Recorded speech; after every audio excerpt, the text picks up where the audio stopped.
All right, this is Rudy, and I'm gonna need some help here, guys. I think you guys know I'm on day 5, and it goes all the way up to day 23. But Schaeffer sent me an email, and he said, "Here's some things that we can do that would be super helpful." And there's already a lot of stuff on the plate, but if you guys can help compile a list, and maybe you only find one, or maybe you come across two, where you know the prosecution was lying, or you know the government witness was lying. So we need to compile a list of lies as we go through these trial transcripts. And I have not been specifically looking for that up until day 5.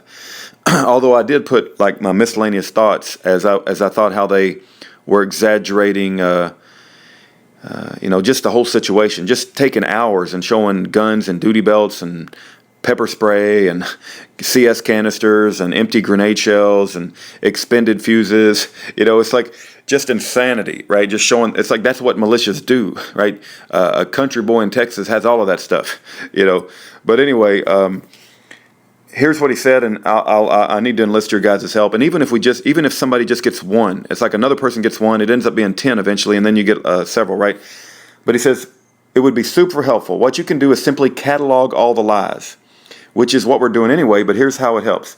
My prosecutors also railroaded my senator, Ted Stevens, through a show trial that cost him his Senate seat. They used all the same corrupt trickery and deceit in that case that they would in mine a few months later. The judge in D.C., Emmett G. Sullivan, appointed a special investigator to look into all their corruption and rule breaking. That investigator's name was Henry F.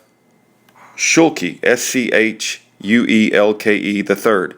He came back with a 525-page report that laid out how these crooked prosecutors have been managing to get all these wrongful convictions and exposed in great detail how they hide evidences and how they justify it to themselves. I got the report and read every page. It gave me a great understanding of the internal mechanics of the U.S. office in Alaska. As he's writing that, I'm wondering, who wrote that book that Senator Hatch held up the other day about how Department of Justice knowingly withholds exculpatory evidence? It was something about lies. Anyway, I need to go find that book and find out if Schaeffer's not seen it. I may send him a copy, although I think it was expensive, like $30. But anyway, I think it would also be helpful to Schaeffer to have, and I probably need to get a copy too, which means it's going to be 2 times the cost. But anyway, moving on to what Schaeffer had to say. He said on page 504 of the report, which is 515 in the docket entry, docket number 84 filed 31512 in case number 1:09-MC-00198-EGS, Mr. Schulke cites a Supreme Court case named NAPU, N-A-P-U-E versus Illinois. NAPU for short. NAPU says that it is a due process violation for prosecutors to knowingly use false testimony to obtain a conviction. The Supreme Court later elaborated on NAPU in a case versus U.S. versus Augers, proclaiming that the standard of review under NAPU is stricter than the Brady standard. A NAPU violation is a hair trigger for reversal. A few years later, the Supreme Court again pointed to this hair trigger in U.S. versus Gale when they said that a case must be thrown out if there is any reasonable likelihood that the false testimony could have affected the judgment of the jury. Not the verdict, just the judgment of the jury, i.e. their thinking. That is an easy bar to meet. It's way easier than some other standards of review, such as you must prove it would have changed the outcome of the trial, or you must prove that it was not a harmless error. You need to go through the 60B motion I sent you, then read the trial transcript and catalog every place that you could jump up and say, and he puts in capital here, the government witness is lying, and the prosecution knows that they are lying, because the prosecution had such and such recordings in their possession. And it's not limited to witnesses. It also applies to lies the prosecution tells the judge in the pretrial motion hearings and so forth. Here's my challenge, okay? Let me just read to you what he just said. He said, you need to go through the 60B motion I sent you, then read the trial transcript and catalog every place where you could jump up and say, the government witness is lying and the prosecution knows that they are lying because the prosecution had such and such recordings in their possession. My challenge is, as Rudy sitting out here in Texas, is I don't have these freaking recordings. And I've got someone that's supposed to go to the courthouse in Alaska and give me a form where I can ask to get these recordings, but I don't know that they'll be all the recordings or a subset of recordings. So as you can imagine, this stuff it can get very overwhelming, guys. That's why I'm making a public video saying I need some help.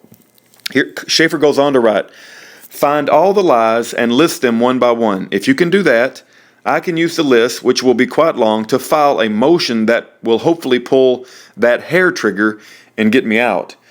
There are also several cases out there that say that the court should reverse a case even if the standard has not quite been met, in order to avoid giving the public perception that an injustice has occurred and thereby undermining confidence in the legal system.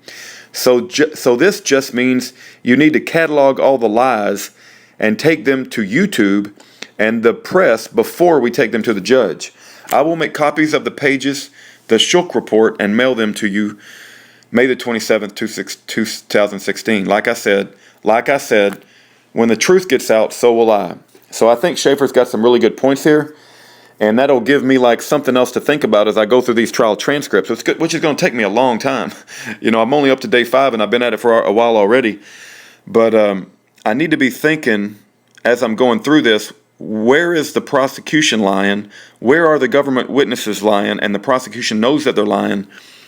But the problem, the challenge I got at this point in time is I don't have all of the recordings, right? That would tell me that the prosecution knows ABC, and therefore when the government witness testifies to DEF, the prosecution knows that the government witness is lying. Anyway,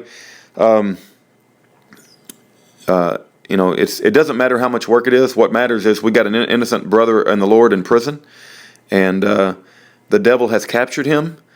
And let's trust in the Lord. But let's what is I think it's Wiley Drake. Wiley Drake says, "Do your best and trust in the Lord for the rest," or he says something similar to that. So let's do our absolute best, and it don't matter if we're tired. Let's just keep trying.